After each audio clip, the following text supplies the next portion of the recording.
Hello, 11 a.m.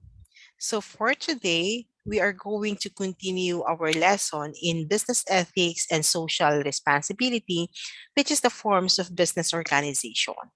Okay, so last time we have discussed about business. So what is a business? Okay, again, a business is an organization or economic system where goods and services are exchanged for one another or for a money. Okay, so it is also known as enterprise, agency, firm, or entity. Okay, so it is involved in the provision of goods or services. Okay, so they provide goods or services to consumers and customers. Okay, and it is prevalent in capitalist economies where most of them are privately owned. Uh, it can also refer to a particular organization or to entire market or sector. Okay, so in short, a business organization is an entity formed for the purpose of carrying on commercial enterprise. Okay, so such an organization is predicated on systems of law governing contract and exchange, property rights, and incorporation. Okay, so last time we also talked about business organization. So we have discussed the three forms of business organization. So we have sole proprietorship, partnership, and corporation.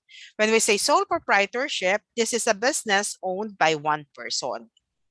If it is a partnership, it is an association of two or more people as partners who shares the profit and liabilities of business venture. Then we have a corporation. This is an entity created by law that is separate and distinct from its owner, and its continued existence is dependent upon the corporate uh, status of the state in which it is incorporated. Okay, and the corporation becomes a naturalized person with legal identity. Okay, so that is a corporation. Okay, so let's see the difference. Okay, so when we say sole proprietorship, it's easy to establish with minimum business requirements for licensing. It has a limited life because it depends on the sole owner, okay, of the business. Once the owner dies, then he cannot actually transfer the business. Okay, then we have this a small amount of capital can be used already to establish a business. And since the owner is just one, then he bears all the responsibility of losses, but he also solely enjoys the profit of the business. For partnership, it's like sole proprietorship that it's easy to establish. Okay, it's also have a limited life. A small amount of capital could be used already to establish a partnership up to the large amount. Since there are partners, so it's the capital used will be bigger than the sole proprietorship because there will be number of partners who will be dividing the amount of capital, okay, or contributing capital. Since we have partners, so they share profits and losses. For the sharing of profits, for profits or losses, it depends upon the partnership agreement. Okay, so there is the partnership agreement that they will have to agree or sign. So it could be verbally or in writing. So if the partners agree that it will be divided equally, then so be it. However, they could also agree that it could be that the profits or losses will be divided according to the amount of contribution of each partner. Yes, it's prorated. For corporation, it's really hard to establish because it will require different documents. Require different requirements from the government, and uh, it has to be registered with the Securities and Exchange Commission. Okay, so it has unlimited life, as long as the business organization is still existing. The large amount of capital is needed, okay, so, considering that they have to provide shares and stocks. Then, of course, the losses and profits will be shared proportionately to the stockholders' number of shares. Okay, so a sole proprietorship has an unlimited liability. Therefore, if there will be losses at the end and the creditors will run after the business, then they can run after the uh, personal asset of the owner. Okay, so it has, of course, it has minimum legal requirements. There is business secrecy since there is only one owner of the business, and since there's only one owner of the business, then there will be tax savings, okay? Because it will be included in the tax already of the owner. Same with partnership. Uh, Depending on the kind of partnership. So if it is a general partner, it is unlimited. But if it is a limited partner, it is limited. Okay, so it depends on how much the contribution of the partner. So it is subject to a minimum government regulations and business secrecy because there are just few partners in the company. Tax savings is there, so taxes will be filed as per partners. However, in corporation, it has a limited liability. So whatever the ownership of stocks or shares in the corporation will just be the liability of the owner. Okay, so if the corporation encounters losses, then the creditors can just run after the corporation. The personal assets of the stockholders are safe. Okay, so they cannot run after the stockholders' personal assets. It is subject also to numerous government regulations. Again, they have to be registered with um, Securities and Exchange Commission. There is lack of secrecy because it has to be transparent. Corporation has to be transparent. They even have to publish their financial reports at the end of the year. And to think that there are a lot of members, okay, there are not members, stockholders within an organization, within a corporation. Then they have to pay taxes as mandated by law. And since corporation has a naturalized legal identity as a person, then it has to pay tax. Aside from that, the stockholders or the shareholders has to pay their own personal tax as well. Therefore, there will be a possibility of double taxation. Now, aside from sole proprietorship, partnership, and corporation, there's another form of business organization. It is called cooperative. Okay, so just to give you a quick info about cooperative, it has a limited liability business that can organize for profit or not for profit. So this type of business organization is just like a corporation. However, in a cooperative, we call them members instead of shareholders or stockholders, and they share decision-making authority. In corporation, they have their incorporators. Okay, so they have their board members. In cooperative, all members share in making decisions. Cooperatives are typically classified as either consumer or worker cooperatives and may exist to provide basic services such as for utility, water, electricity, banking, credit unions, and housing. So those are the forms of business organization.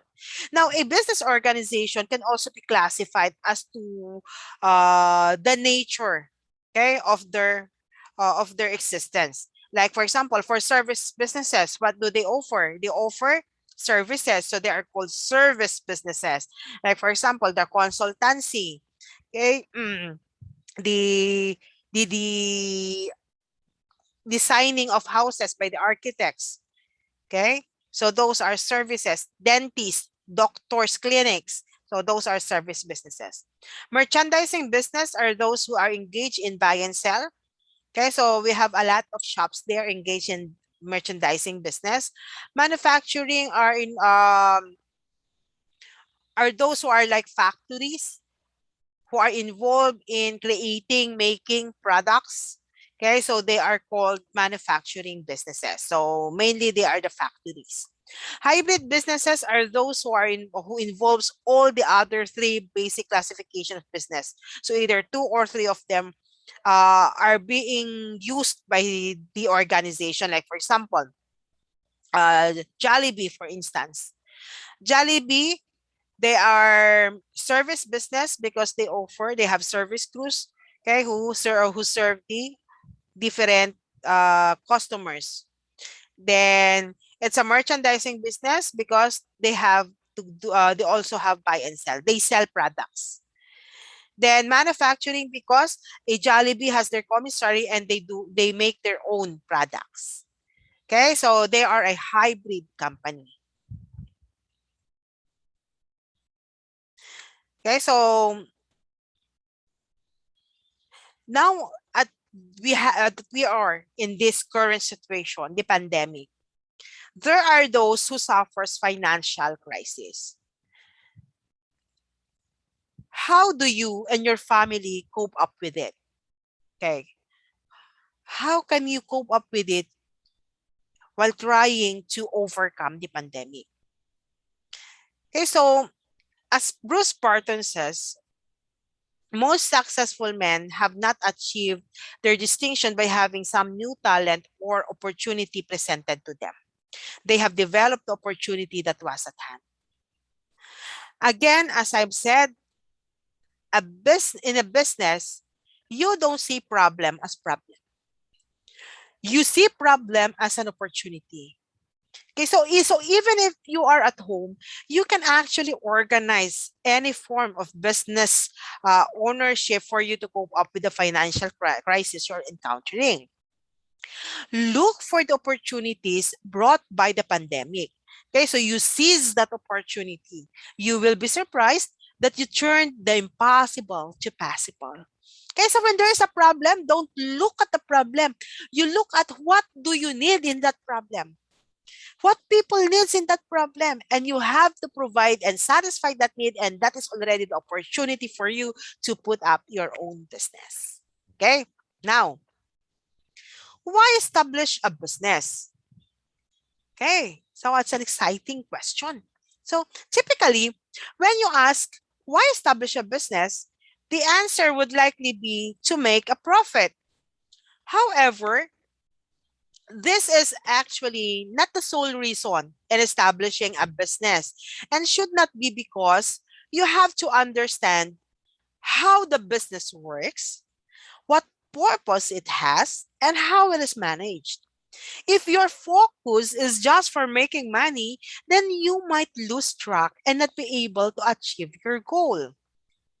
Now, according to one of the management proponents, okay, so we have a lot of management proponents, Peter Drucker, there is only one purpose of a business, that is to create a customer. So that is by Peter Drucker, one of the management proponents.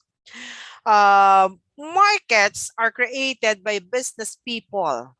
Sometimes the want a business satisfies has been experienced before someone offered the means of satisfying it, like food, which is an essential need. Okay, so we need food. So business knows that we need food. So they have to offer food to satisfy our need for food. But it is the action of business people, okay, that converts this potential want into demand. Okay. However, there are also cases on which the want does not exist, but business people creates it. They create value, okay, for a certain product so that they could introduce it in the market. Like the creation of computers, maybe during the time it was first created long time ago, it's not actually a need or essential because people works manually. But through innovation and marketing, business people creates value that trigger customers to feel the need to have it. So look at now, in every table, okay, we now need a laptop or computer. Okay?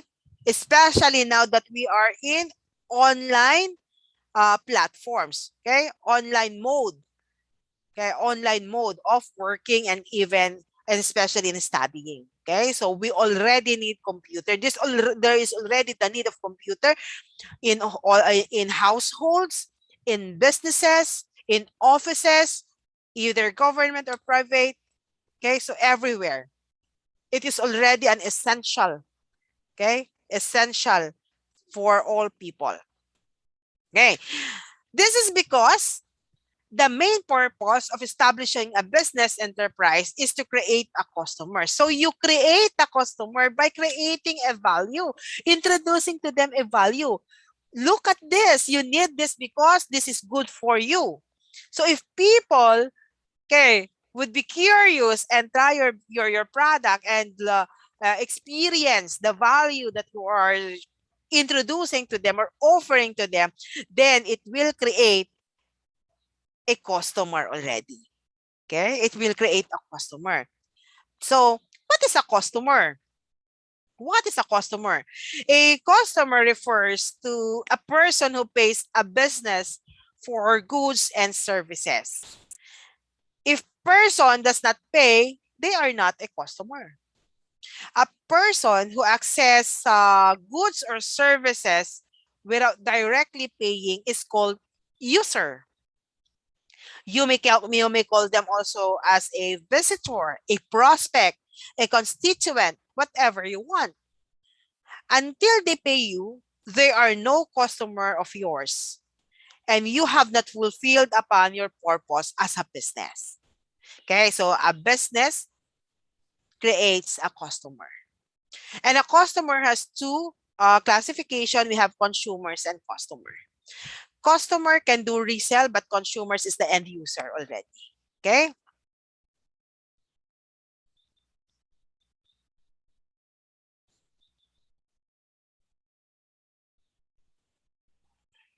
So we have functions of business. A business or enterprise has two basic functions. We have marketing and innovation. Most of the managers refer the concept of marketing to the organized performance of selling and not marketing. It usually caters to what do we want to sell instead of what does the customer wants to buy. True marketing starts with customer, not with the product. The aim of marketing, okay, the aim of marketing is to make selling unnecessary. Okay, so by knowing and understanding the customer better, that the product or service fits him and sells itself. Okay, because you already introduced the product as a need, okay, as essential. Okay, so customers will buy them even if you are not having someone to sell them. Then innovation is the second function. A business enterprise can exist only in an expanding economy. In a static economy, there are no business enterprises. It is not necessary that it constantly grows better. Innovation may result in a lower price, a new and improved product, a new convenience, or the definition of new one. So it could be improvement, development, new value. The most productive innovation is a different product or service creating a new potential of satisfaction. So you offer new value of that product.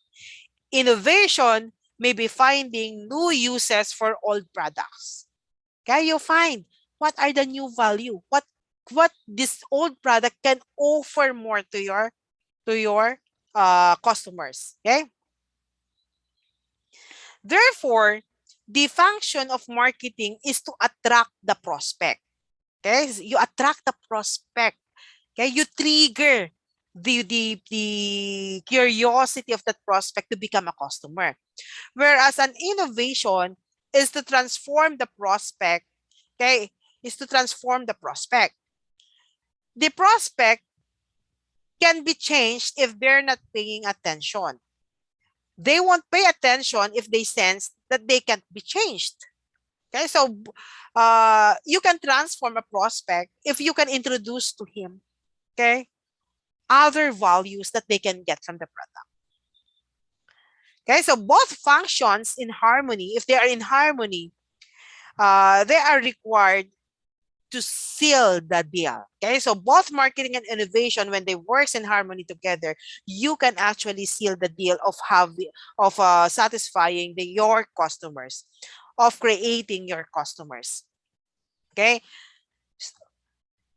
of converting a prospect into a customer. Okay, to get paid, of course. Okay, to get paid. Okay, so business as an organ of society. The notion that business is an organ of society may not be agreeable to many business owners, as they think that it is an organ of themselves. They fail to recognize the role that their business may play in the greater ecosystem, and that adaptation is necessary to survive and thrive. Okay, so Peter Drucker states, and it is to supply the customer that society entrusts wealth producing resources to the business enterprise. Uh, this is hard to understand, but Peter Drucker wanted to emphasize that society entrusts wealth producing resource to the business enterprise. So that the business will supply the customer. The wealth producing resources are a means that uh, are a means to an end. Okay, so the wealth producing resources are means to an end, which means a means to create product. Okay, it's not the end itself. It is the customer that is the end. Once the product goes to the customer, then that is already the end. Okay, so the purpose of the business, its sole reason for existence. A customer is a productive member of society. A customer keeps the economy in motion. Society works when money is flowing, and the objective of a business is to keep it moving. Okay, so that is the end for our forms of business organizations. Again, great companies star because the founders want to change the world, not make a fast buck, by Guy Kawasaki, a marketing specialist, which means the purpose of a business, okay, the reason to put up a business is for founders to change the world, okay, to create products to satisfy the needs of the customers. It's not to make a fast buck or profit. Okay, so you serve the society, you serve your customers, and in return, you will be able to receive reward, both economic and personal reward. Okay, so that's all for our uh, lesson number 1 for the forms of business organization. Should you have any clarifications, questions, or um, anything that you would like to ask from me, Teacher Ron, then you can send me a message. I will be posting this in your Google Classroom. Bye, everyone, and have a good day. Be safe always.